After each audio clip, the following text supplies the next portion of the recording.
ฮัลโหลฮัลโหลไปซื้อมักซิดาใจแดงคันอีกภาษาหนึ่งกับฝรั่งกินจูบ่กินจูจะเป็นห้องยากเด้ข่อยบ่ห้องดอกข่อยห้องมักซิดาใจแดงพอซะไปซื้อมาฝากอันนั้นเอื้อยหักมาแต่ฝรั่งก็เลยเอามาต้อนเพิ่นแล้วก็มาแพ็คให้เพิ่นว่าเก็บไว้กินนานๆซั่นได้สินานได้จักมื้อเนาะเบิ่งเด้อผู้เดียวเพิ่นสิกินเบิดได้จักมื้อนางก็มาเซตแพ็คใส่ถุงยางไว้แบบนั้นล่ะมื้อนี้โดดเด้อบ่ไปฟิตเนสมื้อนี้นะขอลาพักออกไปเลาะสังสรรค์น้อยนึงนี่ได้แล้วก็มาเอาอันถุงอันซิดล็อกอันนี้มาแพ็ค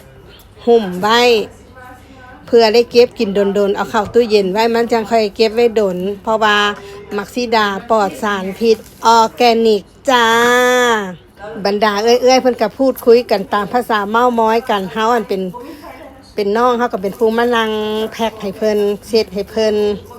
เฮ็ดไปเท่าที่เฮาเฮ็ดได้มาใครสิกินนะมาห่อซอยกันเด้อมักซิดาสีแดงว่าซั่นเด้แพ็คอยู่นี่ละมื้อนี้ออกมาผ่อนคลายออกมารีแลกซ์ตามภาษาหน่อยนึงเขาห้องว่าออกจากถ้ำออกมาเห็นโลกภายนอกแน่เก็บเนื้อเก็บตัวว่าแท้เอาว่า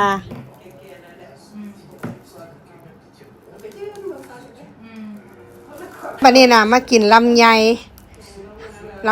กินผู้เดียวเบิดเป็นจานพอได้นี่เฮ้ยของหวานนี่นางมักทัดเลยเอาที่เธอสบายใจเลยนางกินผู้เดียวแล้วก็เฮ็ดผู้เดียวอยู่นี่ละใครจะกินแล้วนำมาโลดความมวลความซืนของใคร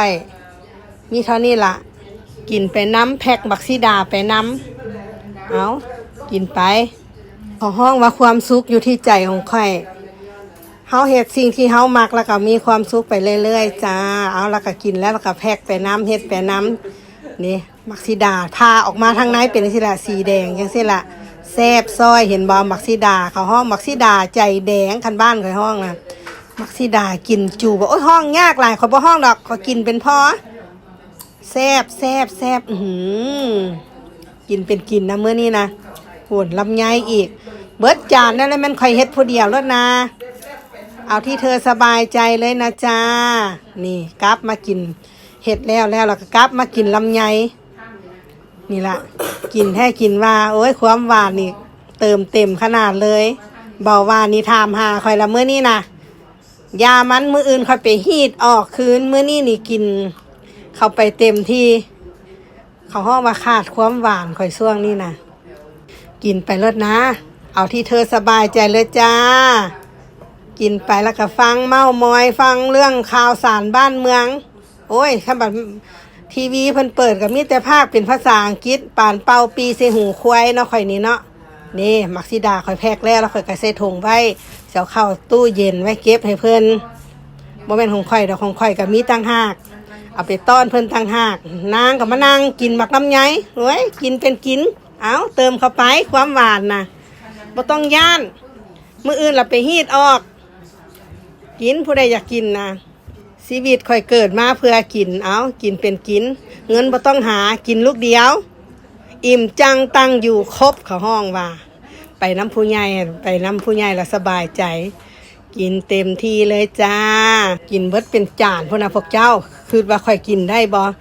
กินผลไม้นี่ปานกินแทนข้าวได้เลยตัดมากินมักซิดาต่อพุ่นนะความแซ่บฟังเอาเด้อ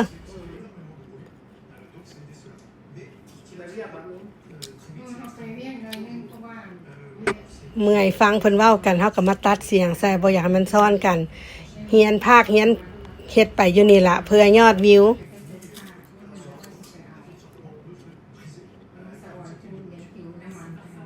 กินเป็นกินแล้วนะเรื่องกินไว้เว้านะค่อยนะเอาจนอิ่มข้าวอิ่มน้ำเลยเลี้ยงง่ายเด้อพวกเจ้าขอบอกขอบใจ